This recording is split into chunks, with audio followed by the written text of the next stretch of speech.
What's up, Cycle Fam? It's your boy Donovan Clark, aka DC. Before we get into the footage today, make sure you head over to Instagram, follow me for all the good cycling content and updates. And also, don't forget to hit that subscribe button and the bell notification so you can be notified every time I upload a post. All right, so we are at Roebling Raceway in Savannah, Georgia. That's a motorsports way. A lot of motorcycles race here. Very entertaining to watch. I've seen a couple videos on it. But as you can see, we got the power going, miles per hour heart rate. You see Bernie, the ragdoll, on the top right corner, notifying us where the wind is blowing. As we come down the back stretch of this raceway, which I'll let the whole lap play through so you guys can see the course. It does turn into a headwind, but then we also have a bit of a tailwind on the stretch. It does change though. Summer storms going on. As you can see, we started racing in the rain. It was pretty off and on in some spots. The humidity was laying it on thick, but with the overcast, we didn't have to too much worry about direct sun. So right here in front of me is OT. He's one of my teammates, and he's sporting the yellow and black jersey for Mac Racing. I am a part of Mac Racing. It's a amateur race team out of Atlanta, Georgia. We are making strides. We've had some successful years, and we got a lot of guys catting up. So look out for us, man. We're coming. We were represented pretty well in this race. It's 5 of us. We got OT, Rome, Edu, Eddie, and me. So up the road, we did have an early move from the start line. Of course, everyone's legs are fresh, so you're going to see a lot of that. But we got 2 guys up there, so we don't have to work too hard. All we're here for is just getting a free ride if the peloton wants to close it down. And that's what's nice about being on a team. You know, you can play your roles and you don't have to do unnecessary work because you got everyone else filling those roles. So also, rider in front of me, 820, Rebecca Lang. Look out for her. She actually raced earlier today in the women's pro race, and she jumped in the men's Cap 4-5 race to pick a fight with us. She raced very well in this race. I got to take my hat off to her, and I'm not going to leave any spoilers out there, but she raced a good race. Just make sure y'all keep an eye on her when you do see her on the screen. That's a key factor. She's very small, and you got us big guys, and she was definitely getting some good drafts for sure. So she managed to manage her effort, stay fresh. So keep an eye on her. All right, as you can see here, everyone is jumping across. You'll notice in this race that every move that we are in, every move that Mac Racing is in, the whole peloton wants a piece of that pie. And you'll see that, and I'll show that every time. Also, I'll show an attack counter. We had a ton of attacks, nothing threatening, nothing crazy. They weren't eye-shattering attacks, but they were enough to call them attacks. But any attack that we covered, any wheels that we marked, if we were in it, the whole peloton was in it as well. So as you can tell today, a lot of guys were watching us. And Velo Brew. Velo Brew is the other team that's here. We got Ryan. Let me look at my notes here. We got Ethan and Austin. Ryan is the father. There goes Ethan right there to the right. Ethan attacked all day. He did it the day before. He can do it over and over again. And that's the thing about racing in Cat 4-5s. You will have juniors with junior energy doing a lot of attacks. And if I have my notes right, I believe Ethan is a state champ in TT, in time trial. So strong kid, races very well, knows how to ride his bike. He races smart, so I got to give him his kudos. If he sticks with it, he's definitely going to go far. So all right, so that was the first lap. Everyone is back together. You see this will happen a lot. Common theme in this race, it is flat. There is no elevation here. no elevation at all, very flat. So everyone is willing to take chances and cover some attacks or even try to start a break. All right, so coming up the left side is the first attack. Ethan is all over it. He covers it. OT sees it. OT marks it as well. And now that one is completely shut down. As you can see, that attack was not serious. Nothing about it was surprising. We're all together, so everyone is on high alert when we're all together, because you're going to see a lot of attacks, people trying to get away. So that one's marked, and we're all back together again. And also, this is Rome right here in front of me. I'm in his draft, and as you can see, when we're doing these efforts to stay with the gap, we're not doing too much crazy power, 400 watts maybe at the most. But Rome and I's job was to kind of stay fresh, join in where we need to join in, fill attacks where we need to fill them in, or even do a nice dig or a pull. But our jobs was to make sure that we had enough legs for the sprint finish. This race is very notorious for it always coming to a bunch sprint. And I know that, especially coming on that last corner, if you want to call it a corner, coming down the stretch, it always starts back there. So we just wanted to make sure we were fresh enough. OT, Eddie, they did a great job of keeping us in a draft, staying protected, and jumping out where we need help, where we need to help. And as you can see, Eddie's coming up, he's sliding in right now. So yeah, we did a good job at just trying to stay alert being in this race. All right, you can see Ethan creeping up on the left side here. He's going to initiate the second attack. Ethan's job was to disrupt the field. As you can see, OT signaling to cover that, but I told OT, I said, hey, he's just going to attack all day. And what he does is, once he gets out far enough, he will just sit right up. It's just enough to get everyone rattled, but it's too early in the game. We, as a team, we just decided to stay composed. When it came to Ethan's attack, he did it to us countless times the day before, and we just worked up so much energy jumping onto his wheel and thinking that he was really trying to break away. But as soon as you get on his wheel, he looks back, and then he realizes you're on his wheel. He sits right up. So, yeah, Ethan, we're on to the game, man. We're gonna let you attack until we realize that we need to cover it. But good aggressive racing by him. He kept the race very interesting. All right, so fast forward here. On this lap, this was actually the preem lap.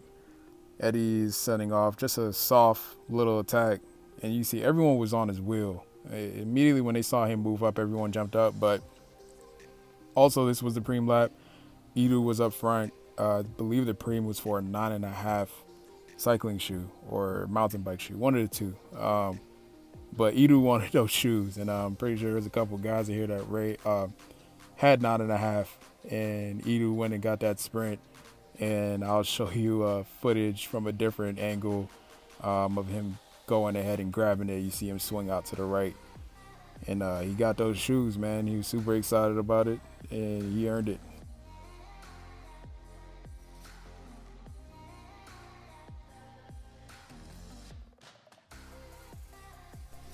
All right, so on the left side is attack number 3 by Ryan. This was a really good attack. He went up the inside. We weren't quite in position for it. Rome did call it, though. He did say up, up, up, and he's the task. Rome was like, you know what? We're going to shut that one down. That one had threat to it, especially since Ethan has been doing a lot of attacking. We couldn't risk letting Ryan get away, so Rome covered it. And of course, if Rome is going to cover it, that means that the whole peloton is going to join, because they want whatever moves they see us on, the whole peloton will definitely join. So Rome shuts that one down. And not too long after, there goes Ethan. So him and his dad gave us the 1-2 punch on the peloton right after we caught Ryan. Ethan goes off the front, but we'll let that one go. Ethan really did dig on this one. he managed to keep up that effort going around to the start finish line stretch. But eventually he did sit up, and I had a feeling that he would sit up. It was definitely a good attack. It was very opportune, but he did sit up, and we ended up catching him back. All right, can you guys guess who the next attack will be from? If you guessed Ethan, ding, ding, ding. You were right. There he goes. Another attack there, and it's almost, I was actually trying to pay attention to this as well, and I did pick up on it during the race. I noticed that when Ethan attacks, he'll go, but then Ryan would do an attack right after him as a 1-2. So Eddie's to task. He shuts that one down. And like I called it, attack number 6, boom, from the right corner. There goes Ryan.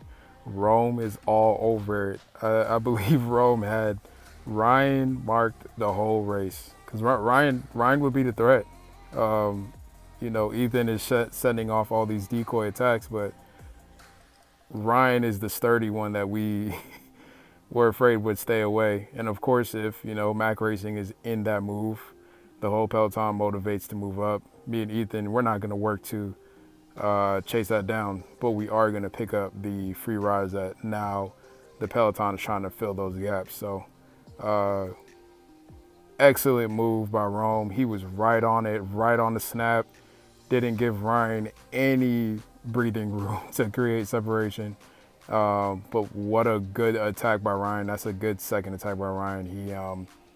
He attacks right when no one is expecting it. He does have that slingshot effect when he attacks. So good task by Rome covering that whole fields together. Of course, everyone is going to sit up here in a minute, and we're going to keep pressing through the footage. All right, so I'm on the front here for a little bit on the start finish. Not really an attack. This is just a good dig from Ethan, but he created separation. Eddie was in that move, and of course, you guessed it, the whole field wanted to be there too. Guys moved up. I went ahead and just take the free ride off of, I believe this is 530 here. Also, keep an eye on this guy. Spoiler, there is crit drama at the end between me and him. Yeah, that situation really made me upset in this race. But just hang tight, we'll get there. But as you can see, we caught Ethan back. But as you can see, I honestly, forgive me, I forgot this guy's name and his number, but he's sneaking off right now. Man, I don't know what team red jersey is on, but he didn't do the work. He didn't finish closing that line, and now we got a guy sneaking off the front. And this one, I am now here on the front, and I'm procrastinating just a little bit, and I don't like this move because this is someone we did not mark, and I'm watching these guys to see if they want to do a pull, but they're all bobbing and weaving. They don't want to do the work.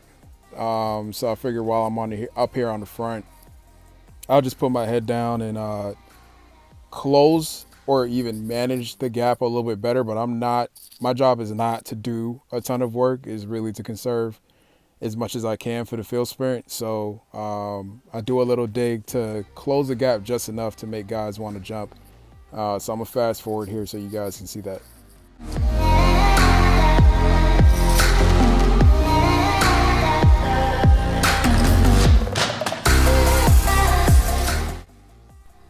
All right, so we got close enough. Now Ryan does a jump or attack, whatever you want to call it.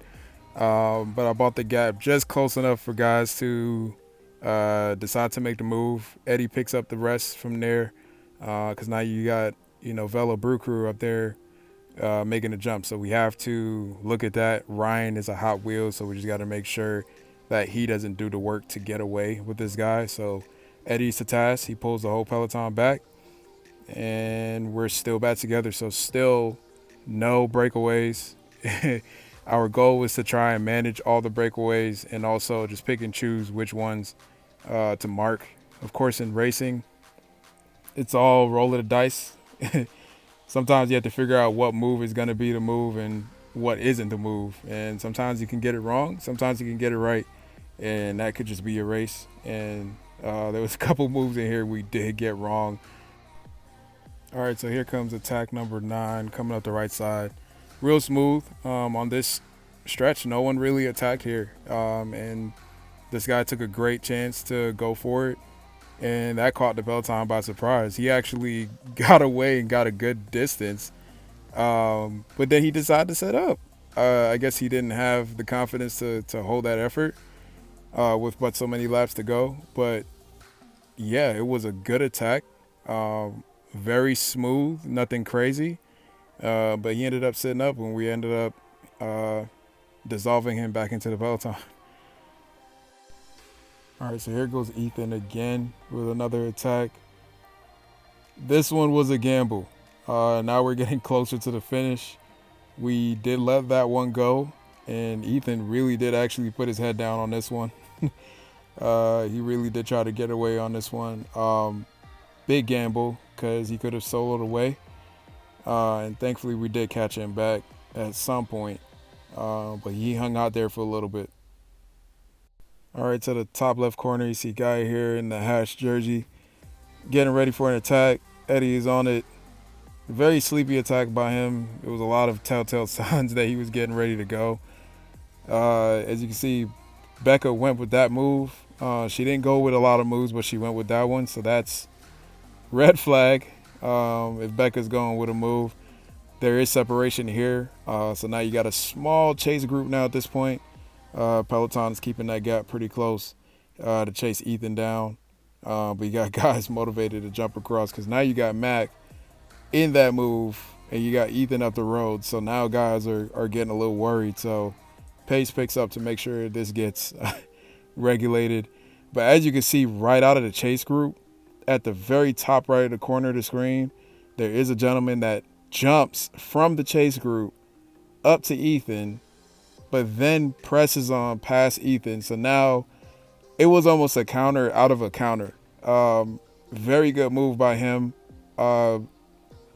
As a team, this is where I said there's some moves that we just drop the ball, and letting that guy get away, that was a big mistake. Because once Ethan got caught, Ethan sat up, and that guy just kept pressing on. And he was out there for a little bit, and I wasn't really feeling this move. I was thinking about it, and at some point I was like, okay, we got to pull that one back in just a little bit. So I'm going to fast forward so you guys can see that. All right, so right here, the Peloton starts to ease off the gas. I'm shaking my head. I'm like, no. And I wasn't doing an attack. These guys were calling attack when I was moving up the left side. But all I was doing was keeping the same pace that the Peloton was moving before they slowed down. And that's how you maintain your energy. I didn't have to do a hard dig here. All I wanted to do was to bridge up just enough to get to these guys. So I did a bit of an effort here to make sure we close this down. The goal was to not let anything get away, and this one kind of snuck up on us with this one guy out here. So we went ahead and just made the move, and I pulled for a bit to manage the gap, just so I didn't burn too much energy and let other guys jump across. All right, so here I'm done with my pull, and here's where we dropped the ball again. Red jersey didn't do any work, and there went Rebecca. The same move that the previous gentleman made with passing the brake, continuing to press on. Rebecca played the same card. That was the almost break winning strategy. And we didn't have any of our guys cover it. We took it for granted. We didn't think Becca would hang out there and stay, but she pressed on past the break. And same thing, vice versa. We caught these guys, and someone else solo up the road to catch her. Yeah, this was a bummer, man. She snuck away. And I'm saying sneak away because she did it so silently, and she stayed quiet the whole race. She didn't animate. She didn't do anything. but she managed to sneak away. Another guy broke away from the break, so she's bridging up to him, but she did not stop. She kept going past the break on the break, and she stayed away for the whole race. That was her race. But that is the spoiler. But still hang tight. We're going to fast forward to the crit drama, and I'm going to let you guys see what happened.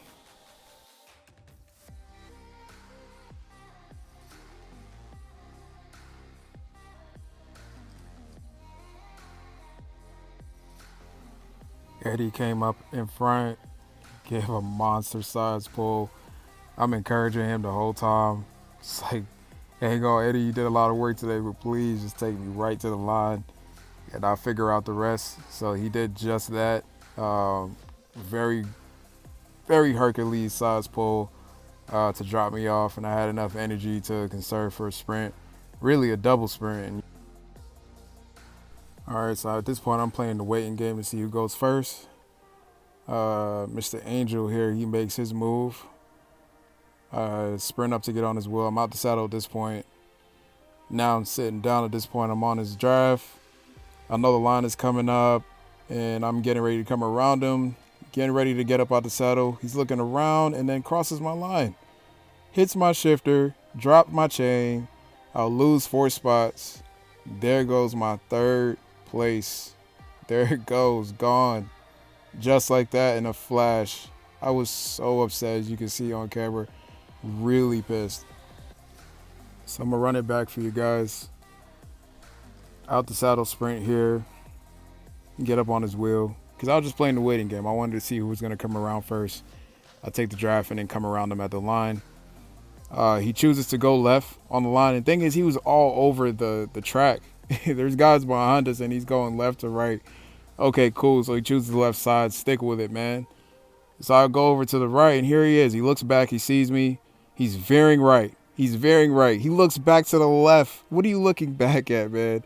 The finish line is forward. If you're a winner, you keep your head forward, man. Just drop your sprint. Keep going. I was so upset. Stole my podium just like that. I was on him. I was ready to drop him off at the line. But anyway, guys, thank you for watching. Let me know what you think in the comments. Don't forget to subscribe, comment, like, share, all the above, and let's get this thing off the ground. Peace.